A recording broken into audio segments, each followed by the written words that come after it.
Hello students, मैं विशाल गुप्ता आपका teacher. आज मैं आपको क्लास 12 सब्जेक्ट अकाउंटेंसी के chapter dissolution of partnership firm from the book of T S Grewal का 37वां क्वेश्चन करवाने जा रहा हूं।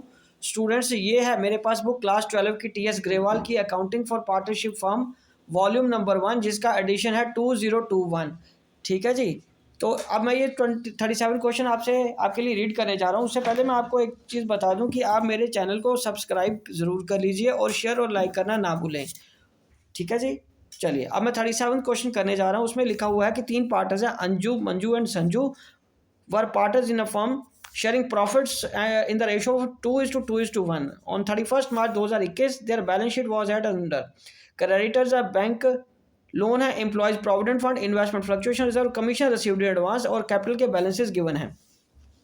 कैश का balance, debtor, stock, investment, plant और प्रॉफिट एंड लॉस है। ये सारी एडजस्टमेंट्स देने के बाद लास्ट में लिखा हुआ है कि realisation account, partners capital account और कैश अकाउंट बनाइए। तो चलिए, मैंने ये देखिए realisation account, partners capital account और यहाँ पे बैंक अकाउंट लिखा था, लेकिन यहाँ पे बैंक अकाउंट की जगह अब हमें क्या बनाना है, कैश अकाउंट। तो बैंक अकाउंट को हम काट देते हैं और कैश अकाउंट कर लेते हैं। ठीक है जी। बाकी ट्रीटमेंट सारा वही रहता है, बैंक की जगह बस कैश आ जाएगा। तो ये फॉर्मेट मैंने बना लिया हुआ है। अब हम स्टार्ट करते हैं क्वेश्चन को सॉल्व करना। जैसे कि हम करते हैं, सबसे पहले हम बैलेंस शीट को ब्लैंक करते हैं। लाइबिलिटी साइड से शुरू करते हुए मैं यहाँ पे ट्रांसफर करता जाऊँगा एक एक करके लाइबिलिटीज़। पहले आएगा बाय क्रेडिटर्स। क्रेडिटर्स कितने के हैं हमारे पास? 50,000 के। क्रेडिटर्स कितने हैं स्टूडेंट्स? 50,000 के। उसके बाद क्या है? By bank loan. बाय क्या है? Bank loan. बैंक लोन कितने का है? 35,000 का। बैंक लोन कितने का है? 35,000 का। उसके बाद by employees provident fund. By employees provident fund कितना है? 15,000 का। ये भी ट्रांसफर कर दिया। और उसके बाद by IFR, investment fluctuation reserve. Short में लिख रहा हूँ, कोई दिक्कत नहीं है। 10,000 यहाँ पे आ जाएगा। उसके बाद हमें क्या करना है? By commission received in advance. Commission received in advance कितने की है? 8,000 की। ये भी मैंने ट्रांसफ़र कर दी। और उसके बाद कैपिटल के बैलेंसेस हम यहाँ लिखेंगे बाय बैलेंस ब्रॉट डाउन। थोड़ा कंजस्टेड हो जाता है जब 3 पार्टनर होते हैं, लेकिन फिर भी थोड़ा ध्यान रखिएगा, ज़्यादा कंजस्टेड ना हो जाए। 50,000, 50,000 और ये 30,000। ठीक है जी। अब हमें इधर से ट्रांसफ़र करने हैं एसेट साइड से बैलेंसेस। सबसे पहले कैश का बैलेंस आ जाएगा to balance brought down. Cash का बैलेंस ब्रॉट डाउन कितना है? 60,000 का। ठीक है जी। अब इधर एसेट्स को हम ट्रांसफ़र करने जाते हैं, तो ये आ जाएगा डेटर्स। डेटर्स कितने रुपए के हैं? 75,000 के। वो यहाँ ट्रांसफ़र हो जाएंगे। उसके बाद स्टॉक। स्टॉक कितने का है? 40,000 का हमने ट्रांसफ़र कर दिया है। स्टॉक 40,000 का ट्रांसफ़र करने के बाद आगे क्या है? इन्वेस्टमेंट। इन्वेस्टमेंट कितने की हैं? 20,000 की। ओके जी। और प्लांट की वैल्यू कितनी है? प्लांट की वैल्यू है 50,000। और P&L का डेबिट बैलेंस है, तो वो यहाँ पार्टनर्स को डेबिट हो जाएगा। P&L का डेबिट बैलेंस है, डेबिट बैलेंस। तो ये कितना है? 3,000। 3,000 हमें बांटना है 2:2:1 में। 3,000 बटे 5 कर लो तो ये आ गया 600, और इंटू 2 कर लो 1200, 1200। तो ये 1200, 1200, 2400 और 600, 3,000 इनको बट गया 2:2:1 की रेशो में। अब नीचे देखिए क्या कह रहा है वो। On the this date the firm was dissolve. ठीक है। Anju was appointed to realise the assets. Anju को रियलाइज एसेट जितनी होंगी उसकी जिम्मेदारी लगाई गई है। Anju was to receive 5% commission on the sale of assets and was to bear all the expenses. और उसने सारे खर्चे भी उसी ने पे करने हैं। और अंजू ने एसेट्स कितने की रियलाइज कराई हैं? अंजू के कैपिटल अकाउंट में नहीं जाएगा, जाएगा ये कैश अकाउंट में ही, पर उसे काम सौंपा गया था ये। ठीक है, जाएगा कैश में ही। उसकी कमीशन भी हम यही कैलकुलेट करेंगे। तो यहाँ पे अगर देखें तो डेटर्स कितने के आए हैं? उसने डेटर्स कितने के रियलाइज़ कराए हैं? डेटर्स रियलाइज़ कराए हैं 60,000 के। और स्टॉक कितने का रियलाइज़ कराया है? 35,500 का। 35,500 का। और इन्वेस्टमेंट कितने की हैं? 1,60,000 की नहीं, 16,000 की। और प्लांट की वैल्यू कितने की है? 50,000 का। 90% पे लेके गया तो वो 45,000 हो जाएगा। तो इनकी हमने वैल्यू ले लेनी है सभी को ऐड करके हमें यहाँ लिखना है, क्योंकि उसका फिर हमें 5% भी निकालना ना। 60,000 35,500 जमा 16,000 जमा 45,000, ये आ जाएगा 1,56,500। ठीक है जी। और यहाँ पे आ जाएगा टू अंजू को हमने क्या करना है? कमीशन देनी है। अंजू को हमने कमीशन भी देनी है। अंजूज कैपिटल करके ये पैसा यहाँ आ जाएगा कमीशन का। उसको कमीशन कितनी देनी है हमने 5%। तो 1,56,500 का 5% कितना आ गया 7825, ये 7825 यहाँ पे आ जाएगा। ठीक है स्टूडेंट्स। अब जो रियलाइजेशन के एक्सपेंसेस है वो उसी ने पे करने हैं। कमीशन रिसीव्ड इन एडवांस है return to the customer by deducting 3,000 deduct करने के बाद हमें वापस करने पड़ेंगे पैसे। To commission received in advance 3,000 deduct करने के बाद, तो फिर 8,000 में 3,000 डिडक्ट करने के बाद हमें क्या करना है 5,000 रुपया रिटर्न कर देना है।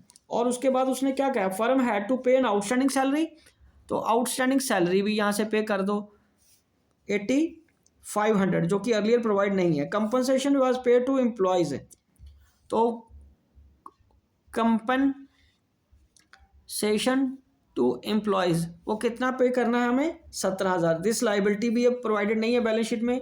और ईपीएफ कितना पे किया उसने, ईपीएफ एम्प्लॉयज प्रोविडेंट फंड 20,000 पे किया है। तो ये वाली एडजस्ट हो गई है। बैंक लोन और क्रेडिटर्स के बारे में उन्होंने कोई इन्फॉर्मेशन दी है, नहीं दी, तो इसका मतलब वो 100% पे होंगे। तो ये क्रेडिटर्स आ जाएंगे हमारे पास यहाँ पे पेमेंट में 50,000 के। और ये ईपीएफ कितने, सॉरी बैंक लोन, ईपीएफ तो पे हो गया, बैंक लोन कितने का पे होगा 35,000 का। यदि कोई और इन्फॉर्मेशन नहीं है तो सारी लाइबिलिटीज वहीं पे होती हैं जितने की 100% वैल्यू होती है उनकी। चलो अब ये हो गया। अब हमें इसको कैलकुलेट करना है। डेबिट साइड को मैं देख रहा हूँ थोड़ा ज़्यादा आ रहा है, तो डेबिट साइड का टोटल पहले कर लेते हैं। 75,000 जमा 40,000 जमा 20,000 जमा 50,000 7,825 plus 5,000 8,500 plus 17,000 plus 20,000 plus 50,000 plus 35,000, तो ये आ जाएगा 3,28,000 3,28,325। उसमें से ये सारी साइड को माइनस कर दीजिए, माइनस 50,000, ठीक है, minus 35,000, minus 15,000, minus 10,000, minus 8,000, minus 1,56,500, तो ये आ गया 53,825। ये आपका आंसर आ गया लॉस का 53,825। कितना बैलेंस आया बेटे 53,825। ये आएगा 328,325। तो ये आएगा by loss transferred to partners capital account Anju, Manju and Sanju. Okay जी, ये कितने का है 2/5, 2/5 और 1/5। ओके जी, तो इसको हम करेंगे डिवाइडेड बाय 5 कर देंगे 10765 इंटू 2 आ जाएगा 21,530, 21,530 करके ये तीनों को लॉस बट गया। और ये लॉस को हम इधर लिख लेंगे टू रियलाइजेशन करके ये लॉस आ जाएगा कितने का आएगा 21,530, 21,530 और 10,765। और यहाँ पे बाय रियलाइजेशन करके कमीशन ट्रांसफ़र करनी है। जो अंजू को कमीशन मिली थी, कमीशन कितने की मिली है उसको 7,825। चलिए अब इनके बैलेंसेस हम कैलकुलेट कर लेते हैं कि उनको फाइनल पेमेंट कितने की करनी है। ठीक है जी, तो पहले इसका 30,000 है संजू का। देखिए संजू का 30,000 में से ये 600 और माइनस 10,765 माइनस कर दो तो 18,635 बचा। तो हमने जो इसको पेमेंट करनी है तो कैश अकाउंट में बैलेंसिंग फिगर आ जाएगी 18,635। तो ये आ जाएगा 30,000। कितना आ जाएगा 30,000 और ये कितना आ जाएगा 50,000। 50,000 में हमें क्या करना है, ये फिगर्स माइनस कर देनी है 21,530 और माइनस 1,200, ये आ जाएगा 27,270। 27,270 ये इसकी पेमेंट हो जाएगी मंजू की 27,270। तो ये आ जाएगा 57,825। 57,825 तो 57,825 1200 माइनस 21,530 ये आ जाएगा 35,095। हाँ जी, यही फिगर आएगी 35,095। ये इनकी फाइनल पेमेंट होगी। ठीक है जी, तो अब हम आगे करेंगे कैश अकाउंट को फाइनलाइज। तो यहाँ पे अब हमें एक एक करके वैसे ही सारी एसेट्स जो बिकी हैं उसके पैसे लिखने पड़ेंगे। टू रियलाइजेशन करके यहाँ पे हमें लिखना पड़ेगा हमारे पास डेटर कितने के बिके हैं, मतलब कितने रिकवर हुए हैं 60,000 और स्टॉक कितने का आ गया 35,500 का। और उसके बाद इन्वेस्टमेंट कितने की है, इन्वेस्टमेंट हमारे पास 16,000 की है, और प्लांट कितने का है, 45,000 का है, ठीक है जी।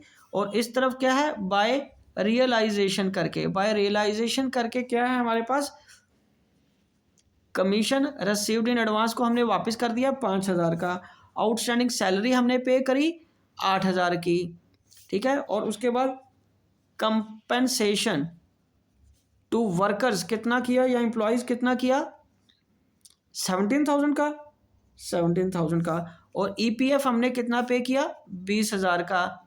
और उसके बाद क्रेडिटर्स कितने के पे किए, हाँ जी, क्रेडिटर्स कितने के पे किए, 50,000 के, क्रेडिटर्स कितने के हैं, 50,000 के। और उसके बाद बैंक लोन कितने का पे किया, बैंक लोन हमने पे किया 35,000 का। तो चलिए इसके हम टोटल को करके देखते हैं। और कैपिटल अकाउंट के बैलेंसेस भी तो लिखने रहते हैं। अभी बाय पार्टनर्स कैपिटल्स, तो नाम क्या है उनके, अंजू, मंजू एंड संजू, तीनों के कैपिटल अकाउंट के बैलेंस यहाँ लिख लो, 35,095, और दूसरे का है 27,070, और तीसरे का क्या है 27,270 है ना इसका, हाँ। और तीसरे का 18,635, 18,635, ठीक है जी। तो ये सारा हो जाएगा। तो ये 5,000 जमा 8,000 जमा 17,000 जमा 20,000 जमा 50,000 जमा 35,000 जमा 35,095 जमा 70,270 जमा 18,635। तो ये हमारे पास टोटल आ जाएगा,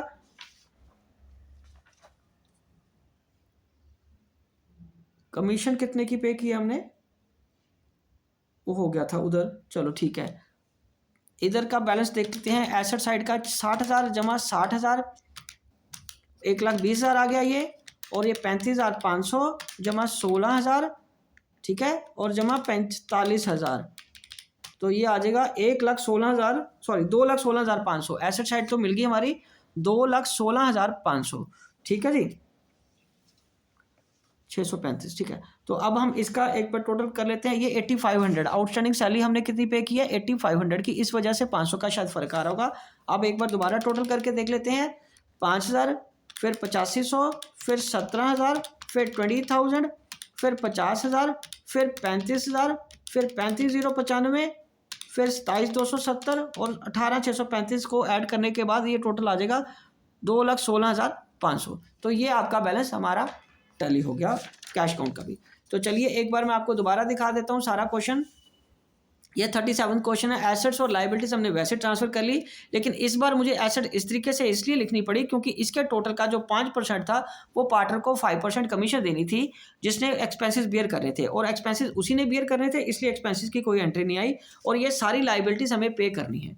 तो ये सारी एसेट्स और लाइबिलिटीज यहाँ आ जाएंगी। जो रिलाइज होकर पैसा आया वो इस तरफ आ जाएगा, जो पेमेंट्स करी हैं वो फ्लैट इस तरफ आ जाएंगी। बिल्कुल सीधा क्वेश्चन है, ठीक है। और P&L जो का डेबिट बैलेंस हमने यहाँ उनके रेशो में ट्रांसफर कर दिया, और लॉस रियलाइजेशन का यहाँ ट्रांसफर हो गया। और ये फाइनल पेमेंट पार्टनर्स को करने के बाद ये यहाँ पे फाइनल पेमेंट आ गई, और ये हमारा कैश अकाउंट टैली हो गया। ठीक है स्टूडेंट्स, तो इसी के साथ ये क्वेश्चन कंप्लीट होता है, और ये वीडियो भी मैं यही कंक्लूड करता हूँ। आई होप कि आपको सारा क्वेश्चन अच्छी तरह समझ आ गया होगा। आप मेरे चैनल को सब्सक्राइब करना ना भूलें, और बाकी क्वेश्चंस के लिए वीडियोस देखते रहिए। ओके जी, डन।